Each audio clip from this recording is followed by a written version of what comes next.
The champagne hadn't even stopped fizzing when Elliot's hand met my cheek. 5 years of marriage, and that was how he chose to celebrate it. No shouting, no warning, just a clean, calculated slap, delivered like a punctuation mark to the woman he once promised to protect. I didn't cry, I didn't scream, but I remembered. And I made sure he would too. Where in the world are you listening from tonight? Drop it in the comments. And if betrayal stories speak to your soul, subscribe now. You don't want to miss what comes next. My name's Sabrina, 39, born and raised in Chicago. I used to design stages for a living, the kind you see in theaters, award galas, TED Talks. I understood light, space, silence, and impact. And somehow I married a man who used all four against me. Elliot Caulfield, 44, award-winning event architect. A man who could walk into a room and own it in 3 sentences or less. Everyone admired him. Everyone assumed we were perfect. We even looked the part. His tailored suits, my curated dresses mostly chosen by him. The kind of couple that people said belonged on magazine covers. And maybe that was the problem. I gave up a lot when I married Elliot. Not because he asked, but because he praised my willingness to adapt. Said I had the soul of a supportive partner. It sounded romantic. Until it wasn't. I stopped working, sold my small design firm because he said, "Why juggle contracts when I've got us covered?" He didn't insist. He suggested, but his suggestions always landed like commands. Then there were my friends. One by one they drifted away. Or rather, I let them. Because Elliot always had a reason. This one complains too much. That one's jealous. And I didn't want conflict, so I stayed quiet. The bank account's in his name. He gave me a card with limits. It's just easier for taxes, he said. The house in his family trust, but I decorated it. I made it warm, still it never felt like mine. The woman I used to be, confident, creative, fiercely independent, started shrinking. And Elliot, he kept growing, socially, professionally, financially. People called him a visionary. I was his elegant shadow. The emerald dress I wore that night, a Christmas gift from him. He said it made me look refined.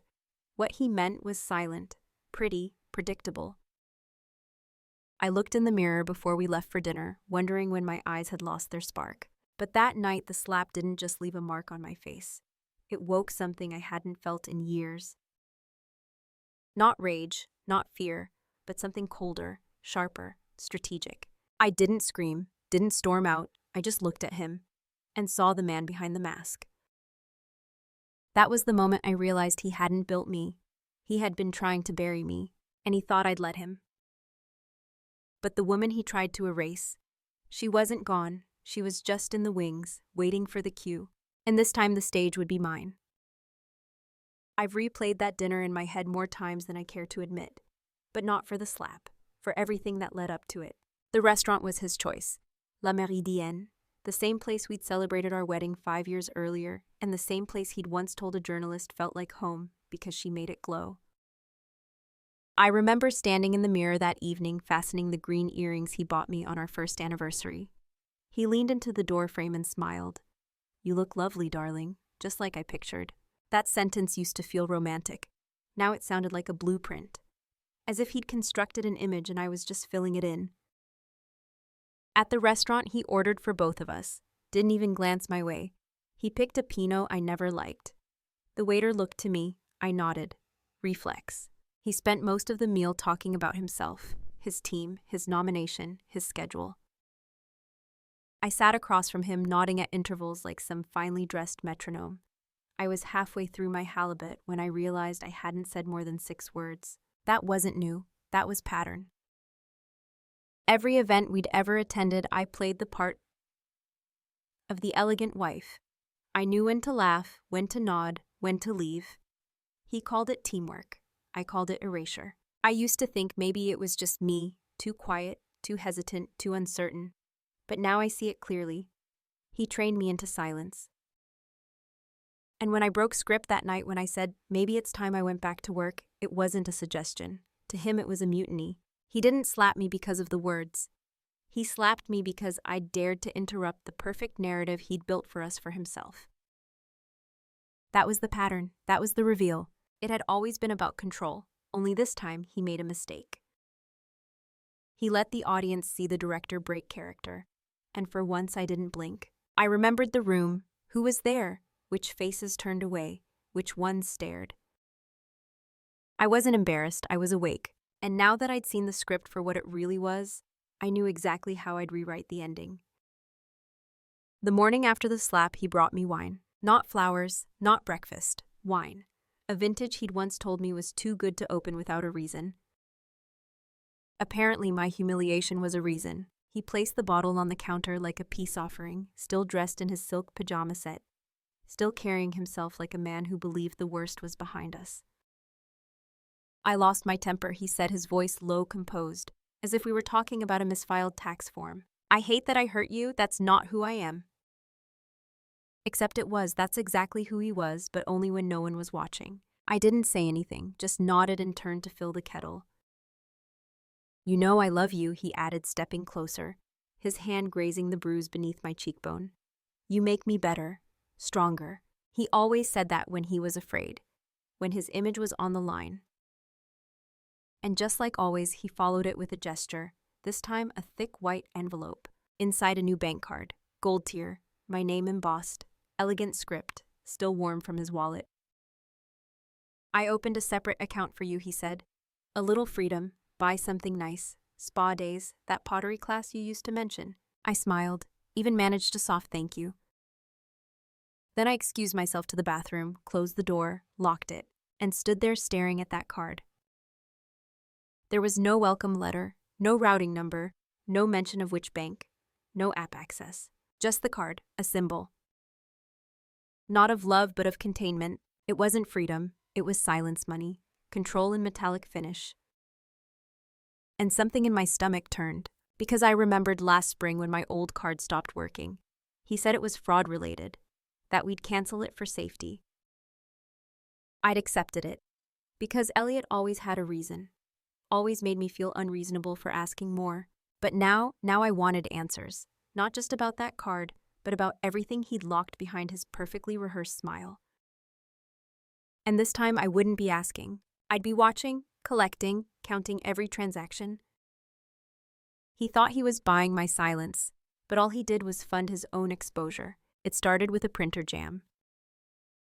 I wasn't snooping, I just wanted to reprint the dinner receipt. I thought maybe I'd frame it. Irony has always had a strange appeal. His office door was open, unusual. Elliot was meticulous about locking things, but that morning he'd left in a rush something about a rescheduled meeting downtown. I stepped inside barefoot. The floor still smelled like cedar wax, the desk immaculate, the laptop asleep. I tapped the space bar. The screen lit up. No password prompt. Another mistake.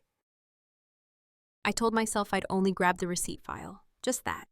But my fingers hesitated over the mouse. His desktop was too clean, too arranged, except for one icon tucked neatly in the corner, a folder titled 5YRA. 5-year anniversary. I hovered for a moment, clicked. Inside were photos, dozens. None of me, none of us. Just receipts, reservations, invoices to jewelry stores I'd never heard of. Names that didn't match mine. A hotel confirmation under E. Caulfield plus guest, dated 3 days before our anniversary. There was also a video, no thumbnail, just the title Room 412.move. I didn't open it. Not then, I didn't need to. The implication was clear. Elliot had taken someone else to celebrate, used our anniversary as cover, and the wine he brought home. It wasn't an apology, it was leftovers, from her. I copied the folder to my own drive, labeled it something innocent Q2 budget. Then I cleaned up the screen, closed the laptop, and walked out. I didn't scream, didn't break plates, didn't call him. I made coffee, watched the file transfer bar crawl across the screen, listened to the hum of my own heartbeat. This was no longer about a slap, no longer about a dress or a card or a restaurant. It was about evidence, about building a case. He'd forgotten to hide the folder, but I wouldn't forget what I found inside it. And now he wasn't the only one documenting a version of our marriage. So was I. The sound recorder wasn't hidden, not exactly. It was just ignored. Like so many other little things in Elliot's world, He'd bought it years ago for interviews, he said, for capturing organic feedback at events. It lived in the bottom drawer of his home office. I used to dust around it, never touched it, until the day I realized I needed to hear the things no one else ever did. He was on a Zoom calls, something high stakes. I could hear his cadence shift into performance mode, soft voice, easy laugh, deferential. But underneath I could spot the switch, always could. I waited until he stepped away for a bathroom break. The recorder slid into my pocket like it belonged there, no hesitation. That night I tucked it under the desk in the hallway, the one he paced around when taking late-night calls. The first file I retrieved was 37 minutes long. It started with heavy breathing, footsteps, then his voice. I told her the fertility stuff was too much right now. She nodded like always. She doesn't push back. She's trained. I paused. My hand curled around the base of my wine glass. Rewind, play again. She's trained. Like a dog, like a script, like an asset. The second recording was worse. She wants to go back to work. Said it casually over dinner. I nearly lost it. What's the point of building a brand if your wife is suddenly off doing pottery and opinions? My throat tightened, not from sadness but recognition. That was Elliot, the real one, the one he saved for spaces without an audience. Except now he had one. Me, and every ugly word was time-stamped. Every sentence archived. I copied the files, labeled them simply Echo. I didn't confront him, didn't drop the device in front of him like in a movie. No drama, no fight. Because I knew something he didn't. He was building a reputation, and I was building a case. He had no idea the stage he loved so much was about to turn on him. It wasn't the recordings that pushed me over the edge, or the slap, or the folder. It was the moment I looked in the mirror and didn't flinch. No makeup, no earrings, just a plain cotton shirt and tired eyes. But they weren't scared anymore. They were still, steady. And I heard myself think as clearly as if someone else had spoken. This is the last time he rewrites your story. That thought was louder than the slap, sharper than the betrayal. It didn't beg, didn't whisper, it declared.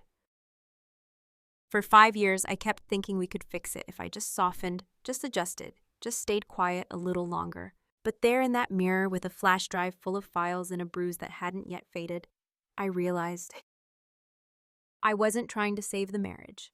I was trying to save his version of me, and she was gone. I was done playing the good wife in his script. He wanted a silent partner. I'd become a silent threat. The line had been crossed.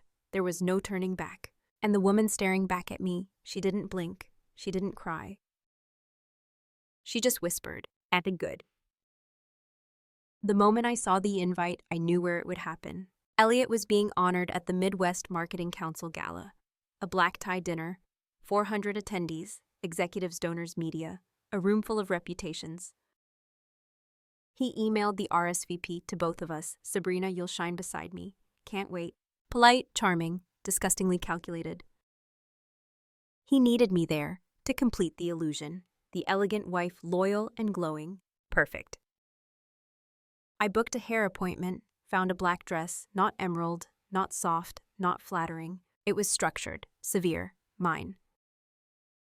At the tailor, I added an inner pocket, sized perfectly for a flash drive. The next 2 weeks, I behaved exactly as he expected. I smiled at the right moments. I played the part he wrote for me. And in the background, I worked. I compiled the photos, labeled every audio file. I screen-recorded account statements, cross-checked emails, and calendar dates. The folder on my drive grew. I named it Exhibit. No password, no encryption, just truth, plain and organized. 3 nights before the gala, he came home late, loosened his tie, dropped his phone on the counter. I saw her name light up the screen. Want to meet again after Friday. He didn't notice I was watching, didn't even turn the phone over. I brewed him chamomile, listened to him vent about speech prep and committee drama. He kissed my forehead, said, "I don't deserve you." I smiled. He was right, because what he didn't know was that he had 3 days left as the man everyone believed he was. The night of the gala, the wind off the lake was sharp. I didn't wear a shawl. I wanted to feel the cold. It reminded me I was alive. Elliot met me on the curb, already glowing with self-importance. "God, you look powerful," he said, his eyes trailing the black lines of my dress. No sparkle, no slit, just steel in silk form. I smiled faintly. "You clean up well yourself." And he did. He always looked his best when he was lying. The ballroom shimmered, gold chandeliers, champagne pyramids. A string quartet playing something too elegant to name. Cameras flashed, waiters weaved, and every few steps someone stopped Elliot to say, "You deserve this. You're the future of this industry. We should partner soon." He beamed, introduced me to everyone as the woman behind the genius. And I nodded, warm, pleasant, forgettable, just the way he liked me. But they didn't see my hands, how steady they were, no tremble, no hesitation. In my clutch, a single flash drive black mat, labeled in gold EC. We took our seats at table 1, front and center, facing the stage. His boss was 2 chairs away, the press table within lens range. I sipped water, ignored the wine. He leaned over, kissed the back of my hand and whispered, "Thank you for standing by me." It took everything in me not to laugh, because the thing about fire, it doesn't scare you once you realize you were forged in it. And Elliot, he was about to learn what it meant to be burned by the woman he thought couldn't ignite. His name was called and the room stood. Applause echoed through the ballroom as Elliot walked up the stage, waving humble, smiling, soaking in every watt of admiration. His award was glass, modern, sleek, engraved with his initials. He held it like a crown. "Thank you," he began. "To be recognized not just for work, but for how we treat people. That means more than you know." I tilted my head slightly, the audacity. He spoke of integrity, of mentorship, of building spaces where people could thrive. The room nodded, the room clapped, and then just as he lifted his glass to toast, I stood. No sudden movement, no theatrics, just one woman standing very calmly in a sea of seated comfort. "Elliot," I said, my voice firm but warm. "Before you finish, may I say a few words?" His smile twitched, then froze. Polite laughter fluttered through the crowd. He couldn't say no, not without looking petty. So he handed me the mic, slowly, carefully. I stepped up, turned to the room, let the silence settle, the kind that sharpens attention. "Thank you for honoring my husband tonight," I began, "and for recognizing the power of partnership." People smiled, nodded, soft murmurs of agreement. "Because that's what this is really about, isn't it?" I continued. "Partnership, at work, at home, in life." I paused, turned to face Elliot. And since this is about honesty, I thought it might be the perfect time to share the version of Elliot Caulfield that most of you haven't met yet. I reached into my clutch, pulled out the flash drive, held it up like a match about to be struck. The screen behind me flickered awake, and in that moment, as the first audio file began to play, I felt no fear, no trembling, no turning back. Because this wasn't revenge, this was revelation. And Elliot, he just handed me the microphone. The first sound through the speakers was Elliot's voice, not stage Elliot, not gala Elliot, but the one who spoke when no one else was listening. "She's trained," he said, his tone casual, like he was discussing a product, not a person. Gasps echoed through the room, soft, scattered, as if people weren't sure if they'd heard right. They had. I let it hang, let the silence wrap around the truth like a velvet noose. Then came the second clip, his laugh, followed by, "She thinks she's coming back to work. Please, she's the set piece. Looks great in photos but doesn't get to move." Someone coughed, a chair scraped. I didn't blink, didn't look at Elliot, not yet. Slide after slide appeared behind me. Emails, dinner receipts, hotel bookings. Room 412, invoice 2 guests. 3 days before our anniversary. A few people shifted visibly in their seats. A woman in the second row leaned toward her colleague, mouth covered. Someone else, his boss, stood. Still, I said nothing. Let the evidence speak. Let his own words crush the image he'd spent years perfecting. Then I played the last clip. Short, sharp, just 9 words. "She exists to hold my success together, quietly." And then I turned to him. He hadn't moved, not really, except his face. It was ghost white now, his jaw clenched so tight the vein in his temple looked ready to split. He opened his mouth, but I beat him to it. "Elliot," I said softly in the same voice I'd once used to offer him coffee in the mornings you told me I didn't belong on a stage. I smiled. Turns out this one fits just fine. Phones were out, recording, capturing every blink. He stepped forward, but someone touched his arm. His boss. "Enough," she said. Her voice carried, clear, final. I stepped down, returned the mic, left the flash drive where it was. Walked through the ballroom as the screen behind me faded to black. No music, no applause. Just the sound of 400 people trying to remember whose side they'd been on 5 minutes ago. And Elliot, he stayed frozen, like a man who'd just realized he'd built his whole world on a stage he never really owned. I didn't look back, not even once. Behind me, voices rose low at first, then sharper. I caught fragments. "Can't believe it." That was his voice. "You think the board knew?" The ballroom no longer belonged to Elliot. Not the audience, not the lights, not the narrative. His collapse was quiet but complete. By the time I reached the coat check, my phone buzzed 3 times. Journalists, 1 board member, and his assistant. I ignored them all. The valet asked if I'd enjoyed the evening. I smiled, parts of it. Back upstairs, someone tried to regain order. Someone else called for the event to continue. But the air had shifted. People don't unhear the truth. They don't unsee a carefully built myth shatter.